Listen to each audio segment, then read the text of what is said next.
ప్రభునందు ప్రియమైన శ్రోతలకు వందనములు. ఈ పోడ్కాస్ట్ కార్యక్రమం నాకు స్వాగతం. మీ అందరి కొరకు ఈ కార్యక్రమమును ప్రసారం చేయుచున్నాం.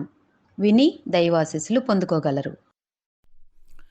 ప్రభునందు నా ప్రియమైన దేవుని బిడ్డలారా, మీకందరికీ ప్రభు పేరిట ప్రేమతో వందనములు, ఆశీస్సులు తెలియజేస్తూ ఉన్నాను. ఈరోజు మన యొక్క టాపిక్ నిరీక్షణతో నిండిన హృదయం, ఏ హార్ట్ ఫిల్డ్ విత్ హోప్. ఈ భాగాన్ని గురించి మనం క్లుప్తంగా నేర్చుకునే ప్రయత్నం చేద్దాం. భూమి మీద ఉన్న విశ్వాసి ఒక నిరీక్షణ కలిగినటువంటి వ్యక్తి అయి ఉండాలి. మన నిరీక్షణ ప్రభు మీద లేక ప్రభు కొరకు ఎదురు చూసేటటువంటి నిరీక్షణ అయి ఉండాలి. కాబట్టి ఈ యొక్క సందర్భములో రోమీలకు రాసిన పత్రిక 15వ అధ్యాయం 13వ వచనంలో, కాగా మీరు పరిశుద్ధాత్మ శక్తి పొంది విస్తారముగా నిరీక్షణ గలవారగుటకు నిరీక్షణకర్తయగు దేవుడు విశ్వాసము ద్వారా సమస్త ఆనందముతో సమాధానముతో మిమ్మును నింపునుగాక. ప్రియ దేవుని బిడ్డలారా, సంపూర్ణమైనటువంటి నిరీక్షణ నీవు నేను కలిగి ఉండాలి. ఏది కూడా అసంపూర్ణత అనేటటువంటిది విశ్వాసిలో ప్రభువుకు కనిపించకూడదు. ఎప్పుడైతే పరిశుద్ధాత్మ దేవుని యొక్క శక్తితో నీవు నేను నింపబడతామో, ఇక కంప్లీట్గా మనమంతా కూడాను సంపూర్ణమైనటువంటి నిరీక్షణతో కలిగినటువంటి వారిమై ఉండాలి. అది దేవుడికి ఇష్టకరమైనటువంటిది. అటువంటి మంచి హృదయము కలిగినటువంటి వారిమై ఉండాలి.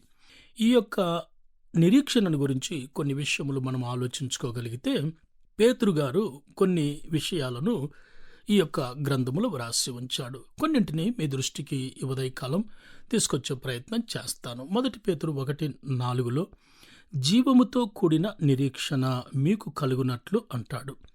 అంటే నిరీక్షణ జీవముతో కూడినటువంటిది. ఆ మాటను బట్టి మనం ఆలోచిస్తే నిరీక్షణలో ప్రాణమున్నట్టు, జీవమున్నట్టు మనకు అర్థమవుతూ ఉంది. అదేవిధంగా అదే మొదటి పేతురు 1:13 అంటాడు, సంపూర్ణ నిరీక్షణ కలిగుండుడి. సంపూర్ణ నిరీక్షణ అంటే నిరీక్షణ అసంపూర్ణమైనటువంటిది కాదు. సంపూర్ణంగా విశ్వాసి నిరీక్షణ కలిగినటువంటి వాడై ఉండాలి అని పేతురు గారు వ్రాస్తూ ఉన్నారు. అదే పేతురు 1:20 అంటాడు, విశ్వాసమును నిరీక్షణయు కలిగి ఉండాలి అంటాడు. విశ్వాసమును నిరీక్షణయు, ఈ రెండు విశ్వాసి కలిగి ఉండాలి అంటాడు. విశ్వాసముతో నిరీక్షణ కలిగినటువంటి వాడై ఉండాలి. అదే మొదటి పేతురు 3:15 అదే పేతురు గారు వ్రాస్తూ ఏమంటారంటే, నిర్మలమైన మనస్సాక్షి కలిగిన వారై మీలో ఉన్న నిరీక్షణను గూర్చి. అంటే నిర్మలమైన మనస్సాక్షితో కూడినటువంటి నిరీక్షణ కలిగినటువంటి వారిమై ఉండాలి అని పేతురు గారి యొక్క ఉద్దేశం. పేతురు గారు ప్రభుతో ఉన్నటువంటి 3.5 సంవత్సరముల ప్రయాణంలో మరి అనేక విషయములను ఆయన తన పత్రికలలో పొందుపరిచాడు. ఈ నిరీక్షణలో ఉండే 4 విషయాలను మన దృష్టికి పరిశుద్ధాత్మదేవుడు తీసుకొస్తూ ఉన్నాడు. మొదటిది జీవముతో కూడిన నిరీక్షణ, రెండవది విశ్వాసముతో కూడిన నిరీక్షణ, సంపూర్ణమైనటువంటి నిరీక్షణ, సాత్వికముతో విశ్వాసముతో కూడినటువంటి నిరీక్షణ. విశ్వాసిలో ఇటువంటి విలువైనటువంటి గుణలక్షణములతో కూడినటువంటి నిరీక్షణ కలిగినటువంటి వాడై ఉండాలి. ఈ గుణలక్షణములు మనలో మనమందరము కలిగి ఉండాలని ప్రభు ఎదురు చూస్తూ ఉన్నాడు. నిరీక్షణతో నిండిన హృదయం కలిగిన వారమై ఉంటే దేవుడు నిజంగా మనలను దీవిస్తాడు. నిరీక్షణతో నిండిన హృదయము కలిగినటువంటి వారిమై ఆ నిరీక్షణలో ఉన్న ఈ 4 గుణలక్షణములను అమర్చుకొని లేక అలవర్చుకొని ఆశీర్వాదకరం. అలా ఉండునట్లు పరిశుద్ధాత్మదేవుడు సహాయము చేయునుగాక. ఆమేన్.